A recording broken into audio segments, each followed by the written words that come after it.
Panglima TNI Jenderal Hadi Cayanto memastikan seluruh awak kapal selam KRI Nanggala 402 telah gugur sejak hilang di perairan Laut Utara Bali pada Rabu 21 April 2021.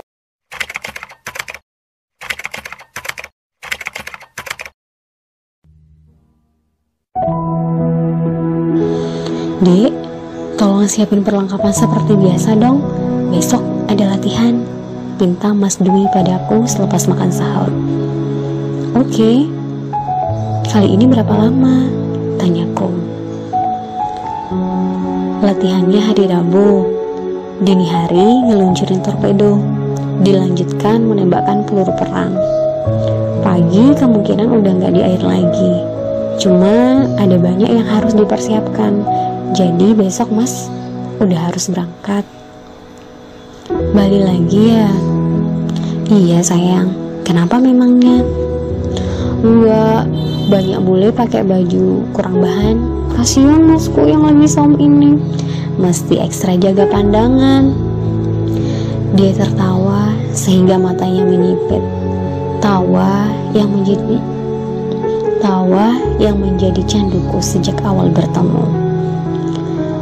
Mas kan gak main ke pantai, mainnya sama peralatan tempur di dalam kapal, di kedalaman yang gak mungkin ada bule berenang.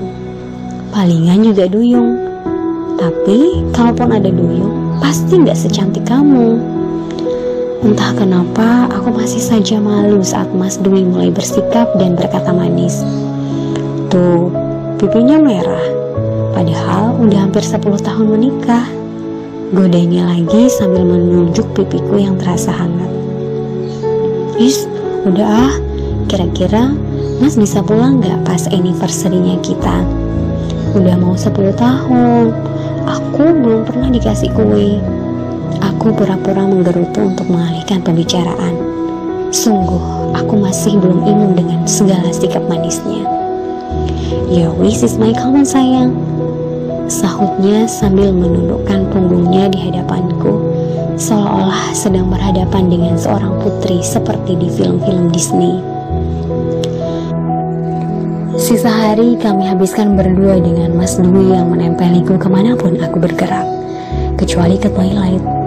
Kebetulan dua anak kami sejak kemarin menginap di rumah nenek mereka. Kami ke minimarket di depan gang dengan menggunakan sepeda motor, membeli barang belanjaan, pengisi kulkas dan cemilan. Mas Dwi kemudian memintaku untuk memasak tumis kangkung dan ayam kecap, menu kesukaannya. Aku memasak dengan gugup karena ia duduk di meja dapur, tak melakukan apapun selain memperhatikanku. Ini enak banget. Terima kasih dek, selama ini udah jadi istri yang baik dan sempurna buat Mas. Aku yang terima kasih karena Mas mau bersabar denganku. Mas itu suami terbaik di dunia yang khusus diciptakan untukku. Pujiku tulus. Mas berangkat dek, hati-hati di rumah. Semoga Allah melindungimu dan anak-anak kita. Pamitnya selepas sholat subuh, sempat tadarus dan menyimak hafalan anak-anak juga sebelum bersiap-siap. Mas juga hati-hati ya. Semoga Allah menjaga Mas juga dimanapun berada. Aku udah masukin sambal kacang dan tempe buat makan sahur dan buka puasa. Kalau kemungkinan untuk menghubungnya, jangan lupa kabari ya Mas. Mas Dwi mengangguk, kemudian memeluk erat dan mencium ubun-ubunku seraya melafalkan doa lirih. Aku telah terbiasa mengantarkannya berangkat dinas, tetapi kali ini rasanya sungguh berat. Saat mobil yang menjemputnya telah hilang dari pandangan, seketika hatiku merasa kosong. Beberapa kali Mas Dwi menghubungi sampai Rabu dini hari sebelum masuk kapal selam. Mas sudah mau menyelam dek, doakan ya. Oh ya, sambal kacangnya udah habis waktu buka puasa semalam. Mas bagi sama kawan-kawan. Besok Mas sahur apa ya? Katanya di telepon. Makan makanan kapal. Aku tertawa di antara kantuk sebelum kembali bicara. Ntar kalau Mas pulang, Boleh request mau dimasakin apa aja. Hening dari seberang sana. Aku sampai mengecek apakah sambungannya terputus. Ternyata tidak. Mas Dwi, ngelamun ya? Tanyaku. Iya, kangen banget, keluhnya. Sayang, jaga anak-anak baik-baik ya. Kamu pasti bisa. Kok Mas ngomongnya gitu? Protesku. Kayak mau kemana aja. Gak apa-apa, tiba-tiba kepikiran aja. Udah dulu ya, sebentar lagi dipanggil nih. Uhibbuki fillah ya zaujati. Sebelum sempat aku membalas ucapannya, sambungan pun terputus. Aku mencintaimu karena Allah, Mas. Setelah telepon itu, entah kenapa hatiku gelisah dan memutuskan untuk tidak melakukan apapun. Sore harinya, kegelisahanku sempurna menciptakan tangis. Kapal selam mereka hilang kontak. Ku ambil wudhu dengan harapan sedikit meredakan kusutnya pikiran. Setelah itu, menunaikan sholat 2 rakaat dan menumpahkan segala resah ke sisi langit. Sadar betul, tidak ada yang lebih kuasa dan tempat memohon pertolongan selain Allah. Waktu berjalan lambat, kala statusnya masih dinyatakan hilang pertama kali. Harapanku masih meninggi. Setidaknya menurut keterangan mereka membawa cukup logistik dan persediaan oksigen masih mencukupi hingga 72 jam. Hari pertama berlalu. Aku berbuka dan sahur ditemani derai air mata dan selaksa doa. Tidak ada informasi yang menumbuhkan positif. Hari kedua, informasi menyatakan kapal mereka ada di kedalaman kurang lebih 850 meter di bawah laut. Allahu Rabbi, tak dapat kubayangkan lelakiku dan rekan-rekannya berjuang di tengah tekanan udara yang begitu besar. Baja saja akan remuk di kedalaman itu, apalagi tubuh manusia. Hatiku semakin hancur kala informasi mengenai munculnya kepingan dan barang-barang yang diyakini bagian dari kapal selam yang mereka naiki. Mataku menyorot pada sebuah gulungan di layar televisi. Tidak salah lagi, itu sajadah waterproof yang kubeli setahun yang lalu untuk Mas Dwi.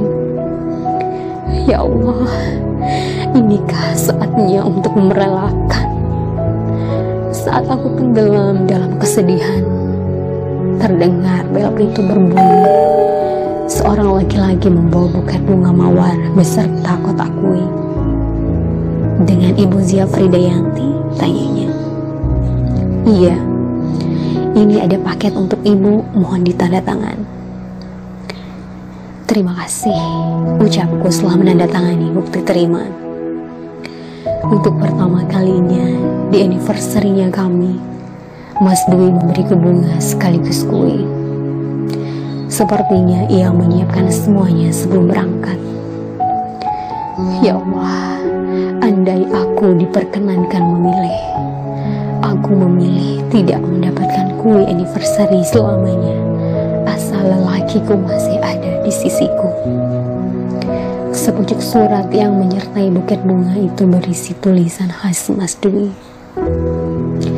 Assalamualaikum sayang, sudah lihat kue dan bunganya? Suka? Apa kabarmu? Pasti sedang cantik. Kapan sih kamu jeleknya?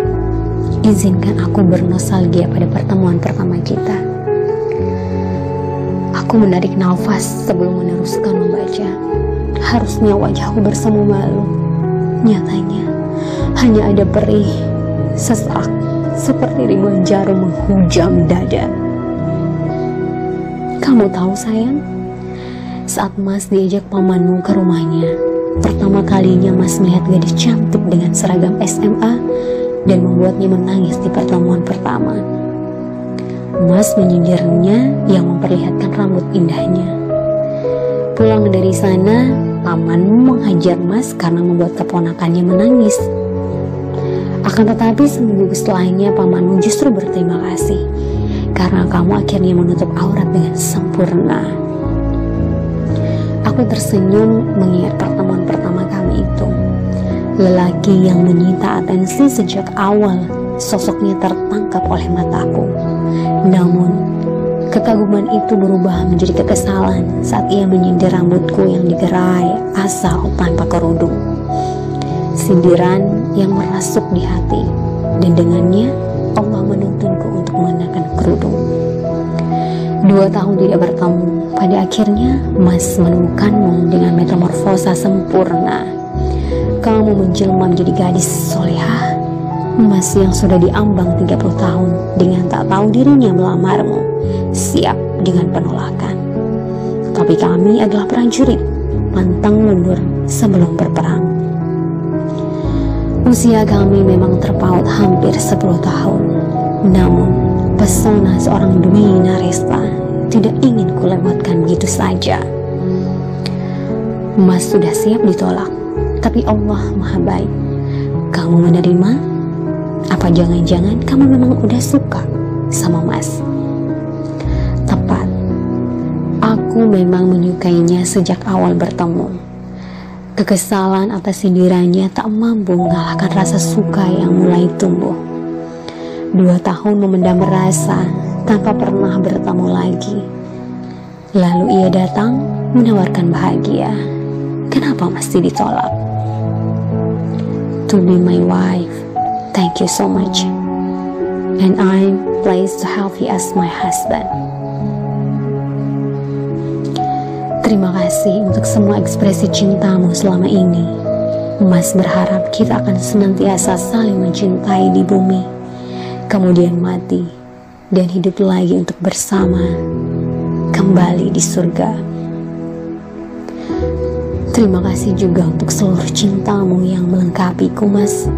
Insya Allah kita akan bertemu, kita akan berkumpul kembali di surga. Didik anak-anak agar mereka tumbuh menjadi pribadi yang baik seperti mama mereka. Mas ridho padamu. Miss you and love you to the sky, sampai under the sea. Haha, aku tak mampu tertawa membacanya, Mas. Sebab tahu setelah ini aku tak akan mendengarkan gombalanmu lagi. Selamat jalan cintaku, purna sudah tugasmu mengabdi. Sebegitunya engkau mencintai laut, sampai-sampai menemui takdir kematian juga di sana. Aku tak tahu sedang apa engkau kala malaikat Israel mendatangimu. Sedang sahur, sholat subuh, sholat duha, sedang menikmati lapar puasa, atau saat berbuka. Satu yang ku yakini, engkau kini tengah bahagia, sebab cita-citamu ialah syahid. Engkau kini syuhada, dipanggil oleh Allah dengan cara yang indah. Karena ini bulan mulia, sebagaimana rekan-rekanmu yang lain. Hanya 10 tahun Allah beri waktu membersamaimu di dunia. Janji ya, setelah ini kita akan bersama lagi. Tidak hanya untuk 10 tahun. Tunggu aku di pintu surga, Kapten. Garut, 26 April 2021.